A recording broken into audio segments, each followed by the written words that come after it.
Olá pessoal, hoje nós iremos falar um pouco de solubilidade após nós termos tido aquela aula na qual eu ensinei o método relativamente simples para determinar a polaridade das moléculas.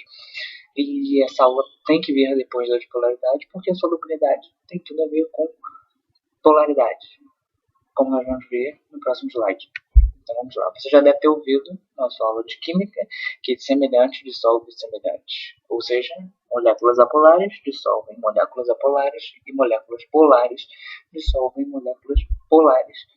E então isso quer dizer o quê? Se eu tenho um caso prático do cotidiano, caiu alguma coisa na sua blusa que seja polar, então a água, que é um solvente polar, quando você passar no local, vai conseguir solubilizar aquela substância e tirar a sua mancha. Então, uma aplicação prática cotidiana imediata de solubilidade é justamente isso. Você saber que, por exemplo, esse exemplo, que tem uma coisa polar, você tem que usar, mas se for polar, apolar, você vai ter que procurar uma outra substância para conseguir remover. Se você colocar água, não vai ter uma boa interação. Porque na realidade não é que não seja solúvel, mas a solubilidade é bastante reduzida e na química, como na maior parte das ciências, tudo que é pouco a gente arredonda para nada, para facilitar, para deixar a teoria mais bonita, digamos assim. Vamos lá, então aqui essa aula na verdade vai ser mais um exercício da aula de polaridade, porque as questões que envolvem solubilidade são questões de polaridade. Se você sabe a polaridade das duas espécies em questão, você sabe responder a pergunta. Então, por exemplo, a número 1, quais das espécies abaixo se dissolvem em H2O? A H2O, como foi mostrado na aula passada, é uma molécula polar. Então, quem vai solubilizar em H2O? Outras moléculas polares. Então, agora a gente tem que analisar cada caso para ver quem é polar e quem não é. Quem for polar, show, vai se solubilizar em H2O. Quem não for, que pena, não vai solubilizar em H2O.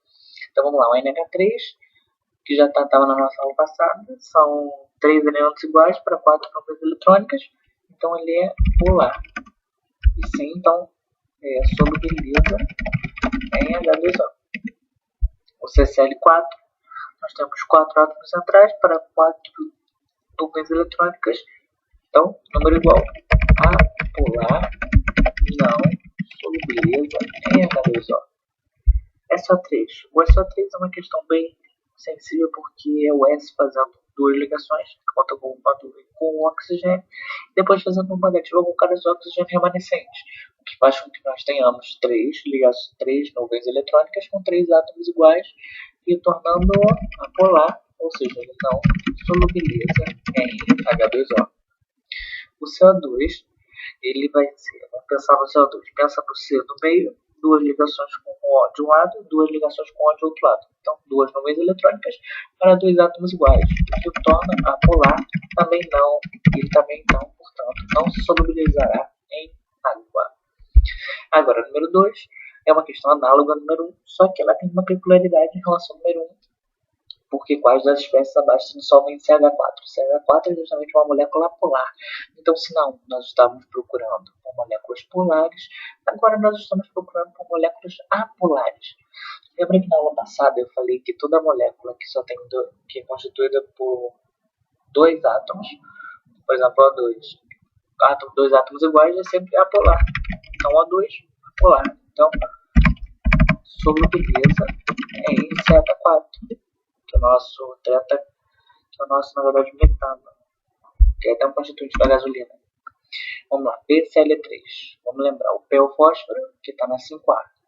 Então precisa de 3 elétrons para se estabilizar. Pegou 3, um de cada Cl, ainda sobrou uma nuvem, um par de elétrons livres ou não ligantes nele, ou seja, 4 nuvens eletrônicas para 3 elementos iguais. Então, polar não solubiliza em CH4.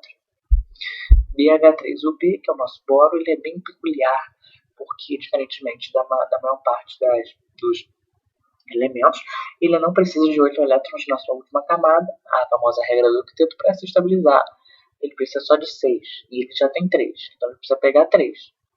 Então, ele faz uma ligação com 4 hidrogênios, compartilha 1, então ele fica com 6. Então, nós temos 3 hidrogênios ao redor dele e 3 nuvens eletrônicas, já que não sobra nenhum par de elétrons nele. Então, é apolar, solubiliza em CH4, tá bom? Agora o SF4, eu deixei ele por último porque ele é uma questão bem sensível, mais sensível de todos os itens. Vamos lá, o SF4 é o S no meio e rodeado por 4 Fs. Cada flúor quer fazer uma ligação só. Então, a partir do momento que eu fiz duas, os dois flúors, não sei se assim se fala, se estabilizaram e o enxofre também. Mas não é sobrou dois. Então, o que ele vai fazer? Não tem como ele fazer dativo porque o flúor, cada flúor só precisa de um. Então ele vai literalmente fazer outra ligação com cada flúor.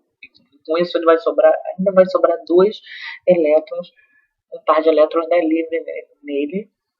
E ele vai ter um momento de polo muito baixo. Acho que se não me engano é 0,37.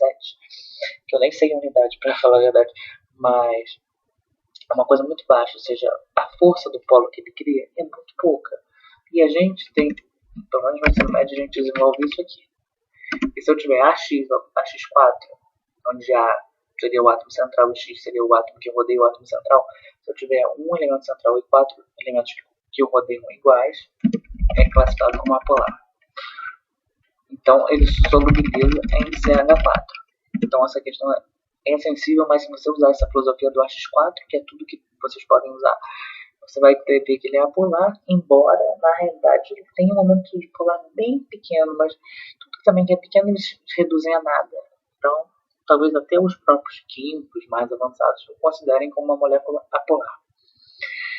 Então, galera, é isso. Isso aqui foi mais uma aula de pôr em prática o que nós assistimos, que vocês assistiram na aula de polaridade, do que porque solubilidade é isso. Basta, para nós nesse primeiro momento do primeiro ano, basta você ver quem é polar, quem é polar, quem é polar, quem é polar, quem se dissolve em quem. Show? Então, boa sorte na prova, bons estudos. Continuem acompanhando o nosso canal.